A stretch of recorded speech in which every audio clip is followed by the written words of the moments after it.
Cinema একটা টেনশনের cinema আমার আমার জন্য। এটা হচ্ছে টেনশনটা ঠিক কেন? হ্যাঁ, কারণ হচ্ছে শিহাব শাহীন। মানে একে আমার গ্রুপের বড় ভাই, আর হ্যাঁ। ওনার আমি দুর্দান্ত রকমের ভয় পাই। আচ্ছা।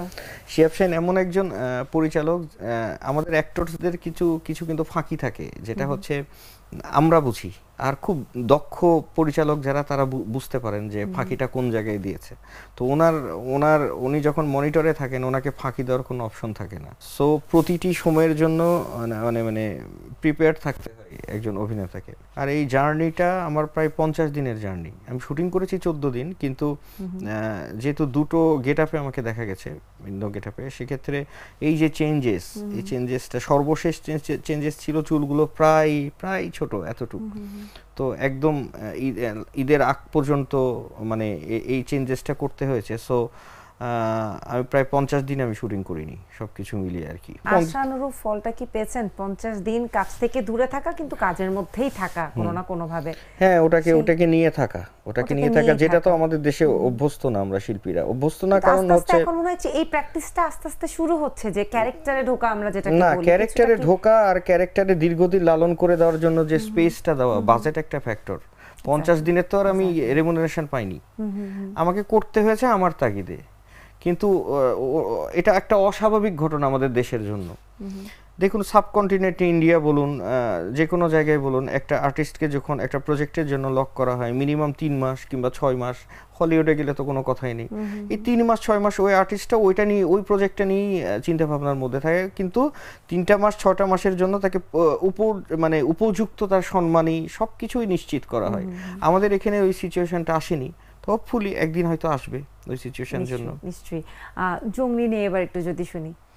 জঙ্গলি খুবই উপভোগ্য কাজ, ইন্টারেস্টিং কাজ, ক্যারেক্টারটাও মানে খুবই ভালো, চলমান একটা ক্যারেক্টার এই ক্যারেক্টারটা নিয়ে শিল্পীদের কিন্তু একটা ক্ষোভ আছে, যে ক্যারেক্টারটা আপনি করছেন কিছুটাকে নিজের ক্ষোভও ছিল সেখান থেকে, চরিত্র করতে যে মনে হয়েছে নাকি যে আপনার সাথে এরকম হয়েছে? আমি খুবই লাকি, কারণ বরাবরই আমি যখন রাশেদ মামুন অপু হইনি বা রাশেদ মামুন অপু হলাম, এই যে জার্নির সঙ্গে আমার সাংবাদিক ভাইয়েরা, আমিও বেড়ে উঠেছি, তারাও বেড়ে উঠেছে, একসঙ্গে আমাদের একটা আড্ডা আছে, মগবাজারের আড্ডা, প্রতিদিনই প্রায় দেখা হয়।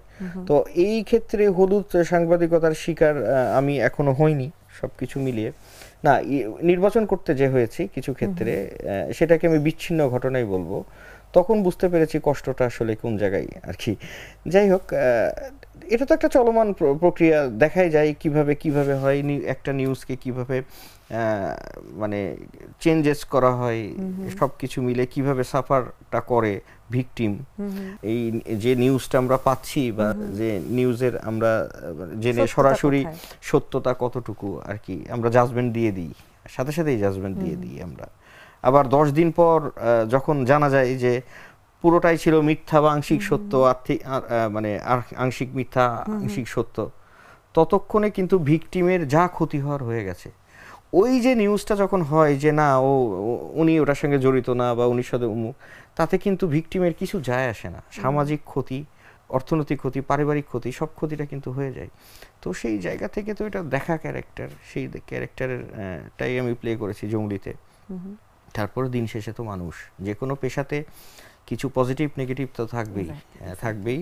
দিন শেষে খুব বেশি নেগেটিভ মানুষও একটা রিয়েলাইজেশন আসতেই পারে। তো ওই জায়গা থেকে যখন রিয়েলাইজেশনটা এসছে, তো জঙ্গলিতে ওটাই ছিল আমার চমক ক্যারেক্টারের।